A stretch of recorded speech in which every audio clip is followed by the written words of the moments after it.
Welcome to Miles in Conversation. My name is Miles from Milestone Investing, and today's guest is the illustrious NigelStewart from the Center of Pan-African Thought. How are you doing? I feel great, Miles. Thanks for having me. What I find interesting is that there's a document called the Secret Memoirs of John Macky, M-A-C-K-Y. Now, this person was the equivalent of 007. He was a James Bond of the time. He was a secret agent, and he was spying on the Stewart dynasty.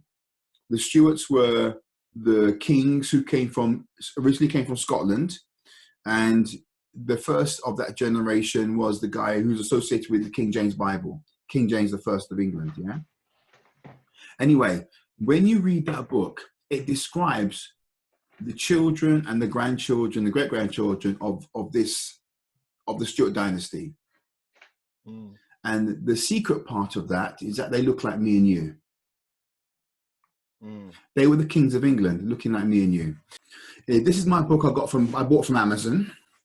And I actually went to the British Museum and also the British Library. And I actually got a copy of the original. And it was actually originally published in 1733. Okay. And it was published by John Macky's son, Spring Macky. So obviously, and this was a document written for the kings who were basically usurped or took over from the Stewart dynasty. So they were now the ones who came from Hanover, yeah, Hanoverian kings. But let me just share with you very quickly a number of interesting features here. Now, I want to read to you a character called Daniel, the Earl of Nottingham, right? This guy controlled Nottingham, right? Daniel, the Earl of Nottingham, is the son of Mr. Finch, the Lord Chancellor in the reign of King Charles II. Yeah? And then it goes on to say a very interesting phrase right here. 1 second, right here. If I can get it there. There we go. And it says in red that he is a black man like a Spaniard or a Jew, about 50 years old.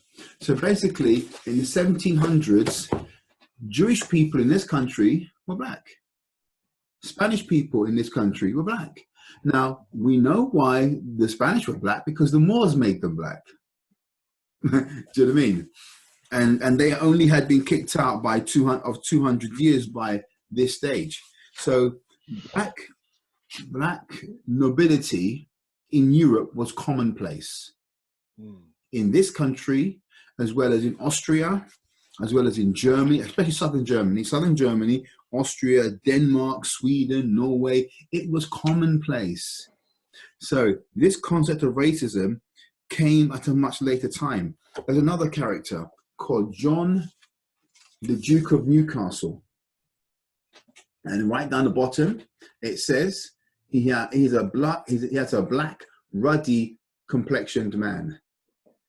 Yeah, he is a Duke of Newcastle. But I want to show you one that's even more important.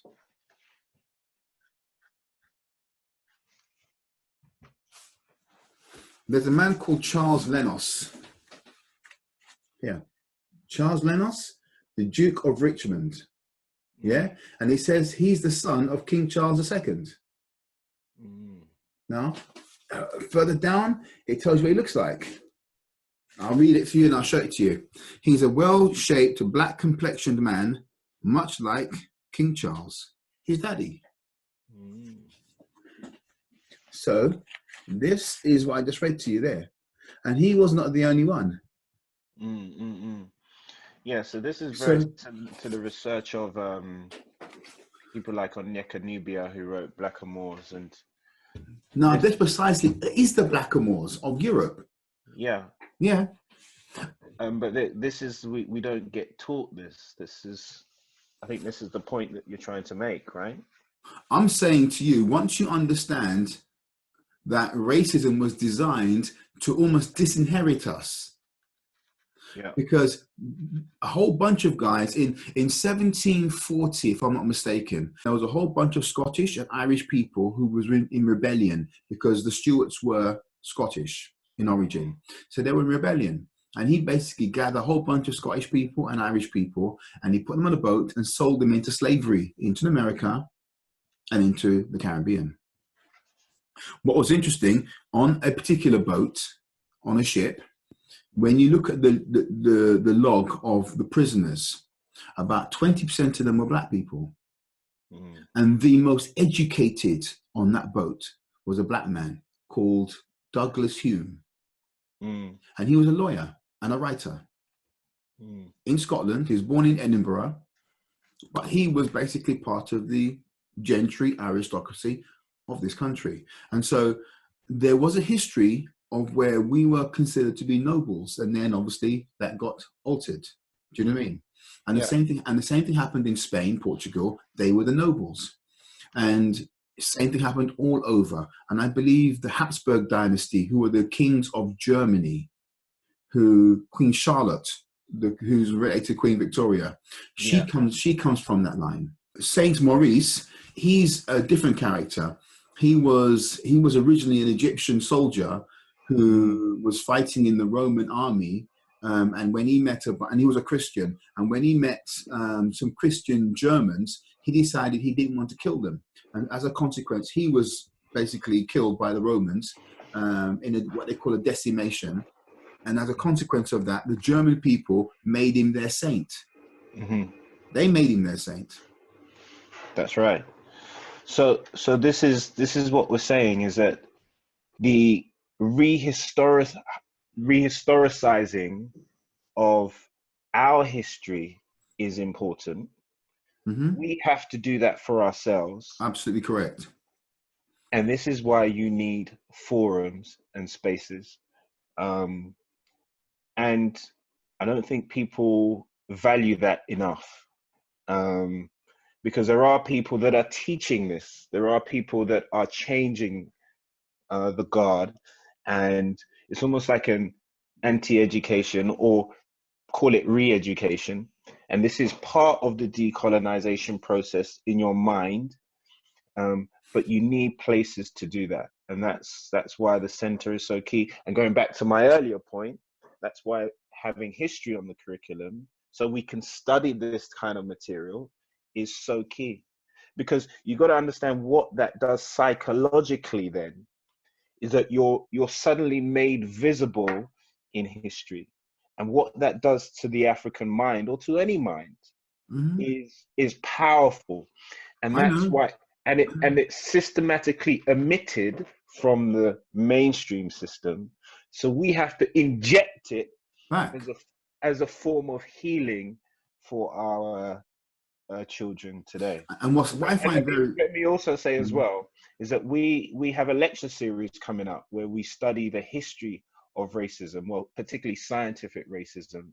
So these are the conversations that we're having, and we're looking and charting how racism came into being, its function and its nature, and how then we can go on to destruct it, but not destruct it in the sense of, like how they have kick it out of racism, these kind of anti-racist initiatives. I'm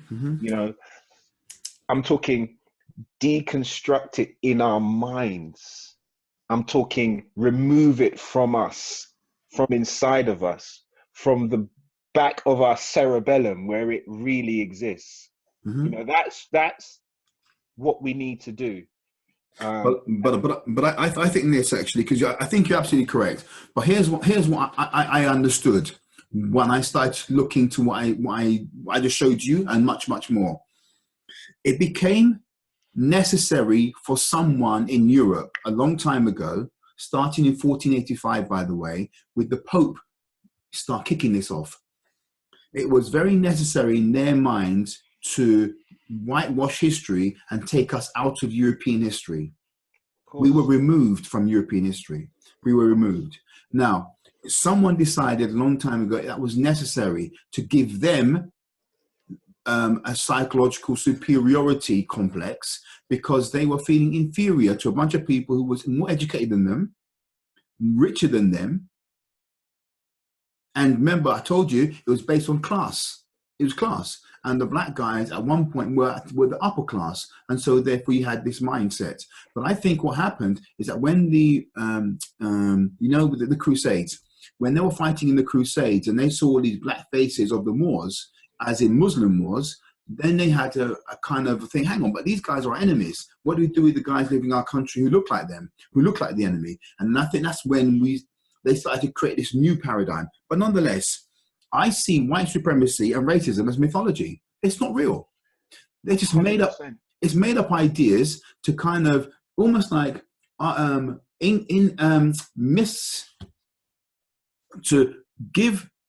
take away resources away from people who would ordinarily get it because of their talents or because of whatever. So because it's mythology, just like I don't believe in Santa Claus, I don't believe in other mythologies that we clearly all taught.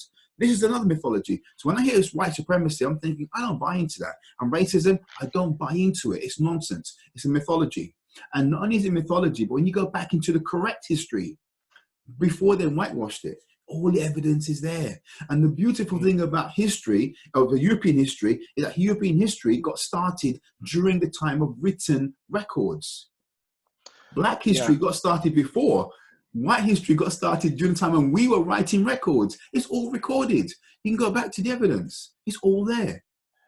Yeah, so I understand. Like, I completely agree with you. All of it is constructed. And if you look at the work of Francis Cress Wilson, for example, it's constructed for self-preservation. Absolutely correct. And domination and subjugation, because then you are able to basically reflect on the stereotype what you want. So if the African is subhuman, beastly, then you can do what you want. You know, you can then subject him to the brutality that we were, and you can take his resources. So we know that. And we know that it's a mythology, as in you and I in this conversation. But where we have to be careful is that it's a real thing. It's a living energy that's in the minds of people. It's pervasive. And it takes so much to snatch yourself out of that mythology that modern, normal, everyday people cannot do. You and I have done that type of self-reflection and healing and reading and study. But we are talking about the average man on the street or the average child on the street who's locked in this notion of inferiority because they haven't been taught. How are they going to get themselves out of it? And that comes back to your Pan-African thought. And that's what I'm saying. And so these are the histories that we bring out. And this is why we have lectures on the history of racism.